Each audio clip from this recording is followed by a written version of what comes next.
ഹരേ കൃഷ്ണ, എല്ലാവർക്കും നമസ്തേ. ഇന്ന് നമ്മൾ നാരായണീയത്തിലെ 42ാമത്തെ ദശകത്തിലേക്ക് പ്രവേശിക്കുന്നു.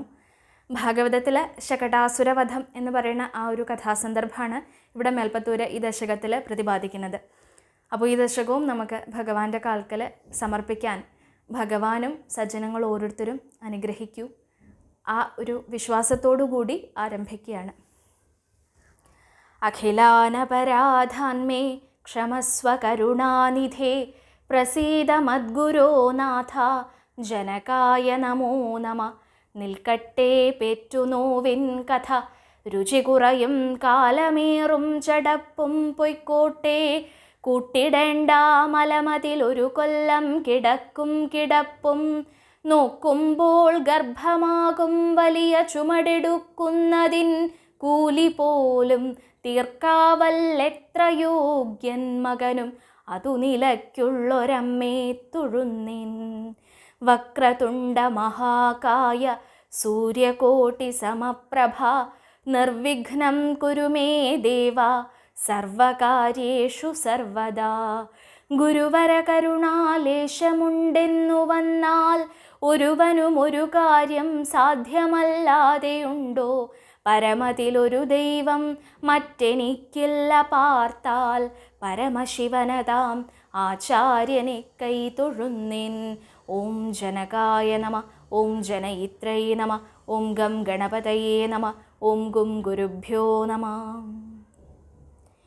പീതാംബരം കരവിരാജിത ശംഖചക്രകൗമോദകീ സരസിജം കരുണാസമുദ്രം രാധാസഹായം അതിസുന്ദരമന്ദഹാസം വാതാലയേശമനിശം ഹൃദി ഭാവയാമി. ഗുരുവായൂരപ്പാ ശരണം. ഹരേ. ഭഗവത് ലീലകൾ, ആ ലീലകളിലെ അടുത്ത അധ്യായം, അതാണ് ശകടാസുരൻ്റെ കഥ. നമുക്കറിയാം, ആ ഭഗവാന്റെ അമ്പാടിയിലുള്ള പ്രവേശം കഴിഞ്ഞതിന് ശേഷം ആദ്യം വന്നിട്ടുള്ള ആ ഒരു രാക്ഷസി ഭഗവാനെ വധിക്കാനായിക്കൊണ്ട് കംസൻ്റെ നിർദ്ദേശപ്രകാരം ആദ്യം വന്നത് ഒരു വനിതയാണ് എന്ന് കഴിഞ്ഞ ദശകത്തിൽ പറഞ്ഞിട്ടുണ്ടായിരുന്നു. പൂതന എന്ന് പറയുന്ന രാക്ഷസി. ആ രാക്ഷസിയെ വധിച്ചതിന് ശേഷം ഗോകുലത്തിലെ ആ ഒരു അന്തരീക്ഷം, ആ സമയത്ത് കുറച്ച് പരിഭ്രമവും കാര്യങ്ങളൊക്കെ ഉണ്ടായി. പിന്നെ പറഞ്ഞല്ലോ, ഭഗവാന്റെ രക്ഷയ്ക്കായിക്കൊണ്ട് ബാലരക്ഷ ഇത്യാദി കാര്യങ്ങളൊക്കെ ചെയ്തു. പിന്നീട് പറയുന്നുണ്ട്, ആ ഒരു അന്തരീക്ഷം എന്ന് പറഞ്ഞു കഴിഞ്ഞാൽ കുറച്ചൊക്കെ ഒരു പേടിയും കാര്യങ്ങളൊക്കെ ഉണ്ട്. എന്നാലും ഗോപന്മാരും ഗോപസ്ത്രീകളും അതൊക്കെ മറന്ന് വീണ്ടും തങ്ങളുടെ ആ കൃത്യങ്ങളിലേക്ക് മുഴുകിയും കൊണ്ട് ജീവിതം തുടർന്നു എന്നാണ് പറയുന്നത്. അങ്ങനെ ഇരിക്കെ ഭഗവാന്റെ പക്കപ്പിറന്നാളായിട്ടുള്ള ഏതോ ഒരു ദിവസം, ഈ പക്കപ്പിറന്നാളിന് വിശേഷമുള്ളത് കാരണം പല ആൾക്കാരെയും വിളിച്ചിട്ടുണ്ടായിരുന്നു നന്ദഗൃഹത്തിലേക്ക്. അടുത്തുള്ള ഗോപന്മാർ, ഗോപസ്ത്രീകൾ, ബന്ധുക്കൾ, മറ്റുള്ള അതിഥികൾ, അനേകം ആൾക്കാർ വന്നിട്ടുണ്ടായിരുന്നു എന്നർത്ഥം. അപ്പോൾ സ്വാഭാവികമായിട്ടും അതിഥികളൊക്കെ വരുന്ന സമയത്ത് ഗൃഹത്തിൽ ആ ജോലികളൊക്കെ കൂടും. അപ്പോൾ സ്ത്രീകൾക്ക് കൂടുതൽ ഉത്തരവാദിത്തം ഉണ്ടാവും എന്നർത്ഥം. അങ്ങനെ ഇരിക്കുന്ന സമയത്ത് യശോദാദേവിക്ക് അപ്പോൾ അതിഥികളുടെ അടുത്തേക്ക് ചെല്ലണം, ആ കാര്യങ്ങളൊക്കെ ഒരു കൂട്ടി കൊടുക്കണം, അതേപോലെ അടുക്കളയിലെ കാര്യങ്ങളൊക്കെ നോക്കണം. ഇങ്ങനെ ആ ഒരു സന്ദർഭത്തിൽ ഭഗവാന് പാല് കൊടുത്തിട്ടോ എന്തോ അറിയില്ല, യശോദാദേവി കുറച്ച് കഴിഞ്ഞ് ആ ഉണ്ണിയായിട്ടുള്ള ഭഗവാനെ അവിടെ കിടത്തിയും കൊണ്ട് അടുക്കളയിൽ എന്തോ കാര്യങ്ങൾ നോക്കാൻ വേണ്ടിയിട്ട് അവിടുന്ന് മാറി എന്നാണ് പറയുന്നത്. ഇങ്ങനെ കിടത്തിയ സമയത്ത് ഇത്ര ചെറിയ ഉണ്ണിയാണല്ലേ, അപ്പോൾ നോക്കാൻ ആരെങ്കിലുമൊക്കെ ഏൽപ്പിച്ചിട്ടുണ്ടാവും. അതെ, ചില ബാലകന്മാരോട് പറഞ്ഞു എന്നാണ്, ഇതാ അവിടെ ഉണ്ണിയെ കിടത്തിയിട്ടുണ്ട്, നിങ്ങൾ കളിപ്പിക്കുകയും കാര്യങ്ങളൊക്കെ ചെയ്തോളൂ, പക്ഷെ എന്തെങ്കിലും കരയെ അങ്ങനെ എന്തെങ്കിലും ഉണ്ടായി എന്ന് വെച്ച് കഴിഞ്ഞാൽ അപ്പം എന്നെ വന്ന് അറിയിക്കണം, ഞാൻ വേഗം വരാം എന്നുള്ള മട്ടിൽ യശോദാദേവി അവിടെ നിന്ന് മാറി നിന്നു എന്നാണ് പറയണത്. ഇങ്ങനെ യശോദാദേവി മറഞ്ഞ് കുറച്ച് നിമിഷങ്ങൾ അങ്ങോട്ട് കഴിഞ്ഞപ്പോഴേക്കും പെട്ടെന്ന് അവിടുന്ന് എന്തോ ഒരു ഭയാനകമായിട്ടുള്ളൊരു ശബ്ദം, എന്തോ ഒരു മരത്തിൻ്റെ എന്തോ സാധനം പൊട്ടിച്ചെതറണ രീതിയിൽ എന്തോ ഒരു ശബ്ദം അവിടെ കേട്ടു എന്നാണ്. ചടചടാ എന്ന് പറഞ്ഞിട്ടുള്ള ഒരു ആരവം അവിടെ കേട്ടു എന്നാണ് പറയണത്. ഇത് കേട്ടും കൊണ്ട് ആ അത്ഭുതപ്പെട്ടിട്ട് അല്ലെങ്കിൽ ഭയപ്പെട്ടിട്ട് നിൽക്കണ ബാലകന്മാർ കരയണ, അല്ലെങ്കിൽ ബാലകന്മാർ അവിടുന്ന് വെപ്രാളം കാണിക്കുന്ന രീതിയിലുള്ള ശബ്ദവും കേട്ടു എന്നാണ്. അപ്പോൾ ഈ കോലാഹലം കേട്ടിട്ട് ആകെ ഭയന്ന് പരിഭ്രമിച്ചും കൊണ്ട് അടുത്തുള്ള ഗോപസ്ത്രീകൾ എല്ലാവരും അവിടേക്ക് ഓടി വന്നു എന്നാണ് പറയണത്. അപ്പോൾ അങ്ങനെ ഓടി വന്ന സമയത്ത് എന്താ, മുമ്പ് നമ്മൾ കഴിഞ്ഞ ദശകത്തിൽ പറഞ്ഞതാ, ഗോപസ്ത്രീകൾക്ക് സദാസമയവും ഭഗവാൻ മാത്രമേ മനസ്സിലുള്ളൂ. അപ്പോൾ ഏത് സമയവും ഭഗവാന്റെ അടുക്കൽ നിൽക്കാനാണ് അവർ താല്പര്യപ്പെടുന്നത്. ഇങ്ങനെ അവർ ഏത് സമയം ഇരിക്കുകയും നിൽക്കുകയൊക്കെ ചെയ്യുന്ന സമയത്ത് ഭഗവാനെക്കുറിച്ചാണ് ചിന്ത. പെട്ടെന്ന് ഇങ്ങനെ ഒരു ശബ്ദം കൂടെ ഉണ്ടായപ്പോൾ തങ്ങളുടെ ഉണ്ണിയായിട്ടുള്ള കൃഷ്ണന് കണ്ണൻ എന്തെങ്കിലും അപകടം പറ്റിയിട്ടുണ്ടാവുമോ എന്നുള്ള രീതിയിൽ വേഗം അങ്ങോട്ട് ഓടിച്ചെന്നു എന്നാ. ചെന്ന സമയത്ത് അവിടെ ഈ പറഞ്ഞ കൂട്ടത്തിൽ തന്നെ മരത്തിൻ്റെ ഒരു വാഹനം, ആ വാഹനം ആകെ അങ്ങോട്ട് പൊട്ടിച്ചെതറിയിട്ടുണ്ട്, തകർന്ന് തരിപ്പണായിട്ടുണ്ട്. അതിൻ്റെ അനേകം കഷ്ണങ്ങളുടെ ഇടയിൽ അവിടെ ഗുരുവായൂരപ്പൻ കിടക്കണ കണ്ടു എന്നാ, ഉണ്ണിയായിട്ടുള്ള ആ കൃഷ്ണൻ കിടക്കണത് കണ്ടു എന്നാ. അങ്ങനെ കണ്ട സമയത്തേക്ക് പെട്ടെന്ന് അപ്പോഴേക്കും വേറെ മറ്റുള്ള പുരുഷജനങ്ങൾ, നന്ദഗോപുര ഗോപന്മാരെല്ലാവരും അവരും ഓടിയെത്തി എന്താണാവോ ഉണ്ണിക്ക് പറ്റിയെന്നുള്ള രീതിയിൽ അങ്ങോട്ട് ഓടി വന്ന സമയത്ത് അപ്പോഴേക്കും യശോദാദേവി വന്നിട്ടുണ്ട്. യശോദാദേവി ആകെ വിഷമിച്ചിട്ട് അമ്മയായിട്ടുള്ള യശോദാദേവി ആകെ പരിഭ്രമിച്ചിട്ടുണ്ട്. കാരണം ഒരു അപകടം ഇപ്പോൾ തീർന്നതേ ഉള്ളൂ, അപ്പോഴേക്കും ഇതാ വീണ്ടും ഉണ്ണിയുടെ നേർക്ക് എന്തോ ഒരു അപകടം. അങ്ങനെ ആ ഉണ്ണിയെ കയ്യിലെടുത്തിട്ടുണ്ട്. അങ്ങനെ കയ്യിലെടുത്ത സമയത്ത് യശോദ എത്തിയിട്ടുണ്ട്. യശോദയുടെ കൈകളിലാണെന്ന് കണ്ടപ്പോൾ പെട്ടെന്ന് പരിഭ്രമിച്ചിട്ടുണ്ടായിരുന്ന നന്ദഗോപർക്കും മറ്റുള്ള ഗോപന്മാർക്കും തൽക്കാലം ഒരു ആശ്വാസമായി എന്നാ. പക്ഷേ ഈ രംഗത്തേക്ക് നോക്കിയപ്പോൾ എന്താ, അവിടെ ഈ പറഞ്ഞ പോലെ ഒരു വാഹനം, മരത്തിൻ്റെ ഒരു വാഹനം ആകെ തകർന്ന് തരിപ്പണായിട്ടുണ്ട്. ഇപ്പം അത് എങ്ങനെയപ്പോൾ അത് ഉണ്ടായത്, ഈ വാഹനം എവിടെ നിന്നാണ് വന്നത്, അതാർക്കും അറിയില്ല. അതിഥികൾ ആരും ഈ വാഹനത്തിൽ വന്നിട്ടില്ല. അതേപോലെ ഈ വാഹനത്തിൻ്റെ നില ഇങ്ങനെയായി, കാരണം വലിയൊരു വാഹനമാണ് മരത്തിൻ്റെ. അങ്ങനെ ഉള്ള ഒരു വാഹനം ഈ ഒരു രീതിയിൽ നശിക്കണം എന്നുണ്ടെങ്കിൽ അത്രയും വലിയ എന്തെങ്കിലും ഒരു ആഘാതം അവിടെ ഉണ്ടായിട്ടുണ്ടാവണം. അതിനുള്ള ഒരു സന്ദർഭവും സാഹചര്യം ഒന്നും കാണാനില്ല. അവിടെ ആകെ ഉണ്ടായിരുന്നത് ശിശുവായിട്ടുള്ള ഈ ഗുരുവായൂരപ്പനും അതേപോലെ ചില ബാലകന്മാരും. അപ്പോൾ ഇതെങ്ങനെ ഉണ്ടായി എന്നുള്ള ഭാവത്തിൽ അവരാകെ അത്ഭുതസ്തബ്ധരായിട്ട് നിൽക്കുകയാണ്. അങ്ങനെ നിന്നപ്പോൾ അതിൽ ഒരാളെങ്കിലും ഉറക്കെ ചോദിച്ചിട്ടുണ്ടാവും ഇത് എങ്ങനെ സംഭവിച്ചു ആവോന്ന്. അപ്പോൾ കേട്ട് സാഹചര്യത്തിൽ അവിടെ ഉണ്ടായിട്ടുണ്ടായിരുന്ന സന്ദർഭത്തിൽ അവിടെ ഉണ്ടായിട്ടുണ്ടായിരുന്ന ബാലകന്മാർ അവർ പറഞ്ഞു എന്നാണ്. അപ്പോൾ ഈ കുട്ടികൾക്ക് സാധാരണ തന്നെ നമുക്കറിയാം, ഗൗരവമുള്ള എന്തെങ്കിലും കാര്യത്തിൽ അവരെയും കൂടി ഉൾപ്പെടുത്തിക്കൊണ്ട് എന്തെങ്കിലും ചോദിക്കുകയോ പറയുകയോ ചെയ്യുകയാണെങ്കിൽ കുട്ടികൾക്ക് വലിയ താല്പര്യമാണ് അതിന് മറുപടി പറയാനൊക്കെ. കാരണം ഞങ്ങൾ പറയുന്ന കാര്യത്തിലും ഒരു വില കൊടുക്കുന്നുണ്ട് എന്നുള്ളൊരു രീതിയിലല്ലേ വലിയ ആൾക്കാർ നമ്മളോടും ചോദിച്ചു, നമ്മളോടാണ് ആ ഗൗരവമുള്ള കാര്യത്തിനെ കുറിച്ച് ചോദിച്ചതെന്ന് പറയുമ്പോൾ അവർക്ക് പറയാനൊക്കെ വലിയ ഉത്സാഹമാവും. ആ രീതിയിൽ ആ ബാലകന്മാർ ഓരോരുത്തരും പറഞ്ഞു ഞാനും കണ്ടതാണ് എന്നുള്ള രീതിയിൽ അവർ പറയുന്നു. എന്താ അവർ കണ്ടത്? അവർ പറയുകയാണ്, ഈ ഉണ്ണി ഇവിടെ കിടക്കുകയായിരുന്നു അല്ലേ കൃഷ്ണൻ, അങ്ങനെ കിടക്കുന്ന സമയത്ത് പെട്ടെന്ന് വിശന്നതുകൊണ്ടാവും അങ്ങോട്ട് കരയാൻ തുടങ്ങിയെന്നാ. അങ്ങനെ കരഞ്ഞ സമയത്ത് കൈകാലിട്ട് കുടഞ്ഞുകൊണ്ട് കരയുന്ന സമയത്ത് ഈ ഉണ്ണീൻ്റെ പിഞ്ചു കാല്, ആ ഓമനത്വം തുളുമ്പണ ആ കാല് ഈ മരത്തിൻ്റെ ഈ വാഹനത്തിൻ്റെ ചക്രത്തുമ്പിൽ കൊണ്ടുപോകുന്ന.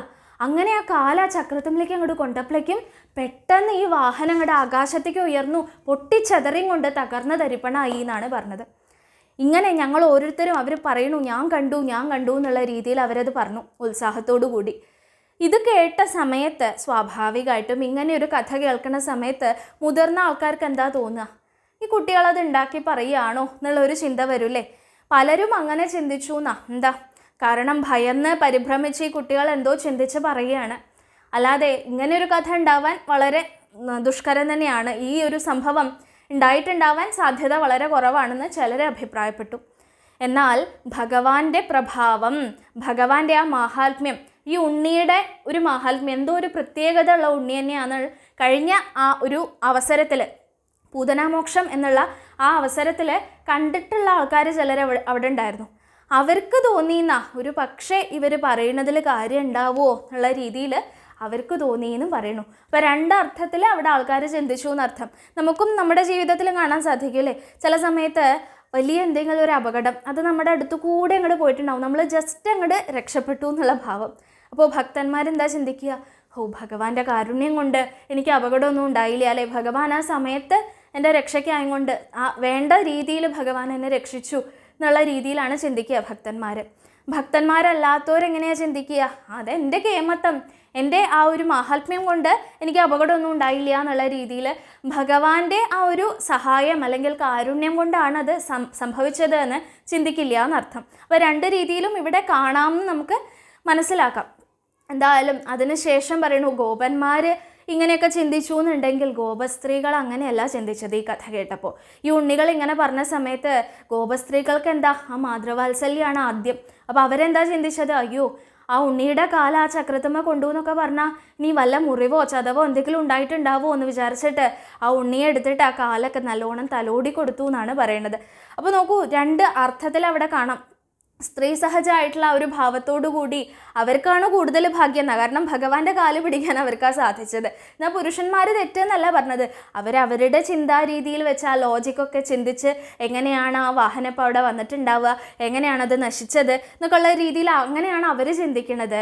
എന്നാൽ സ്ത്രീകളായിട്ടുള്ള ഈ മറ്റുള്ള ഗോപസ്ത്രീകൾ എന്താ, ആ ഉണ്ണിക്ക് ആപത്തൊന്നും പറ്റിയിട്ടുണ്ടാവില്ലല്ലോ, ഉണ്ണിക്ക് വേദനിച്ചിട്ടൊന്നും ഇല്ലാലോ എന്നുള്ള രീതിയിലാണ് അവർ പ്രതികരിച്ചത് എന്നർത്ഥം. രണ്ടും ആ ഭഗവാന്റെ ഇച്ഛ അനുസരിച്ച് തന്നെയാണ് നടക്കുന്നത്.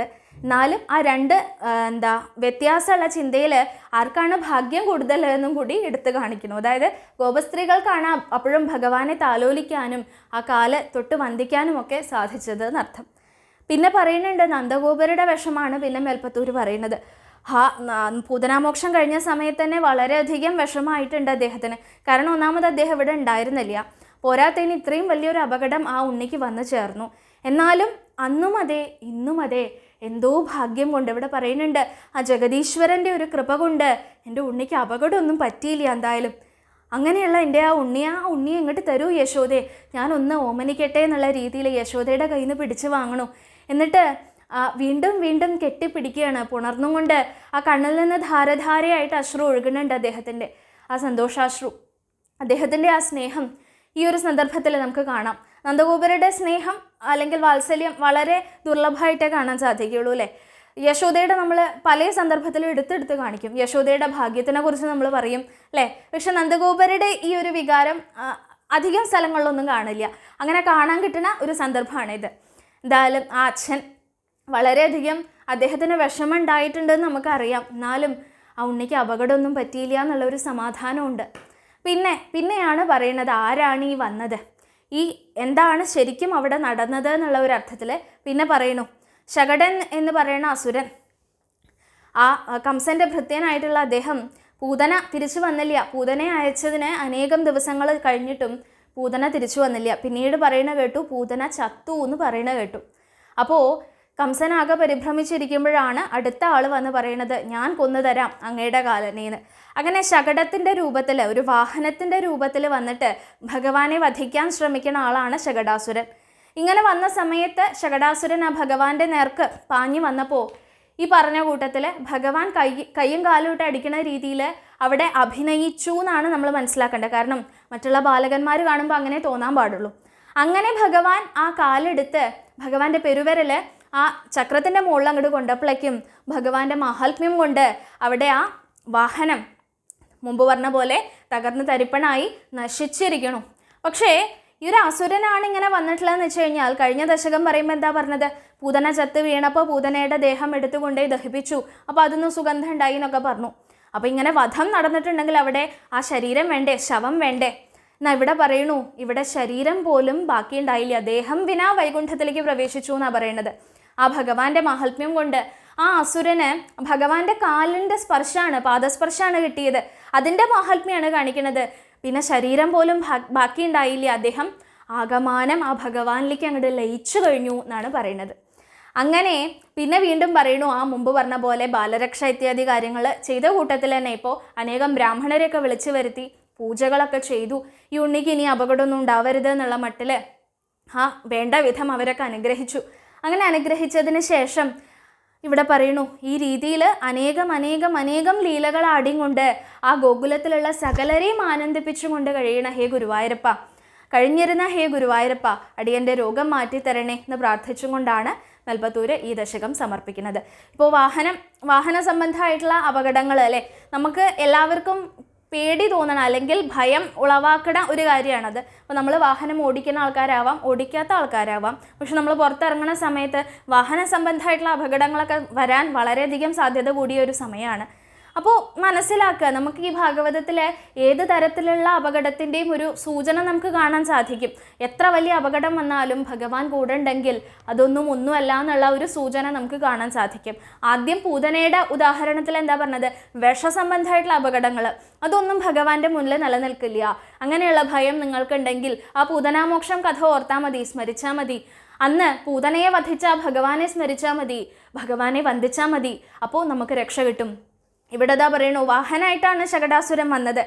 വാഹന അപകടം അല്ലെങ്കിൽ വാഹന രീതിയിലുള്ള ആ അപകടങ്ങളെക്കുറിച്ചുള്ള ഭയമോ പരിഭ്രാന്തിയോ ഒക്കെ നിങ്ങൾക്ക് ഉണ്ടെന്നുണ്ടെങ്കിൽ പേടിക്കേണ്ട. ശകടാസുരനെ വധിച്ച ഗുരുവായൂരപ്പനെ സ്മരിച്ചോളൂ, എല്ലാവിധ പരിഭ്രമവും നീങ്ങിക്കിട്ടും, ഭഗവാന്റെ രക്ഷ എന്നും കൂടെ ഉണ്ടാവും എന്നുള്ള ഒരർത്ഥത്തിൽ നമുക്കിതിനെ മനസ്സിലാക്കാം. എന്തായാലും നമുക്കും എല്ലാവിധ സൗഖ്യങ്ങളും ഭഗവാൻ തരട്ടെ. ഭഗവാന്റെ അനുഗ്രഹം, ഭഗവാന്റെ ആ ഒരു സാന്നിധ്യം എന്ന് നമ്മുടെ കൂടെ ഉണ്ടാവട്ടെ എന്ന് പ്രാർത്ഥിച്ചും കൊണ്ട് ഈ ദശകവും ഭഗവാന്റെ കാൽക്കൽ ചൊല്ലി സമർപ്പിക്കാം. എല്ലാവരും അനുഗ്രഹിക്കൂ. ഓം നമോ ഭഗവതേ വാസുദേവായ. ഓം നമോ നാരായണായ. കദാപി ജന്മർക്ഷദിനേ തവ പ്രഭോ നിമന്ത്രിതജ്ഞാതിവധൂമഹീസുരാ മഹാനസസ്ത്വാം സവിധേ നിധായ സാ മഹാനസാദൗ വവൃതേ വ്രജേശ്വരീ. തതോ ഭവത്രാണനിയുക്തബാലകപ്രഭീതിസംക്രന്ദനസങ്കുലാരവൈ വിമിശ്രമശ്രാവിഭവത്സമീപത പരിസ്ഫുടദ്ദാരുചടച്ചടാരവ. തതസ്തദാ കർണനസംഭ്രമശ്രമപ്രകമ്പിവക്ഷോജഭരാവ്രജംഗനാ ഭവന്തമന്തർദൃശുഃ സമന്തതോ വിനിഷ്പദദ്ദാരുണദാരുമധ്യഗം. ശിശോരഹോ കിം കിമഭൂദിതി ദ്രുതം പ്രധാവ്യനന്ദഃ പശുപാശഭൂസുരാ ഭവന്തമാലോക്യ യശോദയാ ധൃതം സമാശ്വസന്നശ്രുജലാർദ്രലോചനാ. കസ്കോനു കൗതസ്കുത യേഷ വിസ്മയോ വിശങ്കടം യച്ഛകടം വിപാടിതം ന കാരണം കിഞ്ചിദിഹേതി തേ സ്ഥിതാ സ്വനാസികാ ദത്തകരാസ്ത്വദീക്ഷകാ. കുമാരകസ്യാസ്യ പയോധരാർത്ഥിന പ്രരോദനേ ലോലപദാംബുജാഹതം മയാ ദൃഷ്ടമനോ വിപര്യഗാത് ഇതീശതേ പാലകബാലകാ ജഗു. ഭിയാ തദാ കിഞ്ചിത ജാനതാമിദം കുമാരകാണാമതിദുർഘടം വച ഭവത്പ്രഭാവാ വിദുരൈരിതീരിത മനാഗിവാശങ്ക്യത ദൃഷ്ടപൂതനൈ. പ്രവാളതാമ്രം കിമിദം പദം ക്ഷതം സരോജരമ്യൗ नु करौ विरोजितौ इति प्रसर्पत्करुणातरङ्गिता त्वदङ्गमापस्पृशुरङ्गनाजना. अये सुतं देहि जगत्पते कृपातरङ्गपादात् परिपातमद्य मे. इति स्म संगृह्य पिता त्वदङ्गगं मुहुर्मुहुः श्लिष्यति जातकण्डक. अनो निलीनः किल हन्तुमागत सुरारिरेवं भवता विहिंसिता. रजोऽपि नो दृष्टममुष्य तत्कथं सशुद्धसत्त्वे त्वयि लीनवान् ध्रुवं. प्रपूजितैस्तत्र ततो द्विजातिभिः विशेषतो लम्भितमङ्गलाशिषा. व्रजं निजैर्बाल्यरसैर्विमोहयन् मरुत्पुराधीशरुजां जहीहि मे. गुरुवायूरप्पा शरणम्.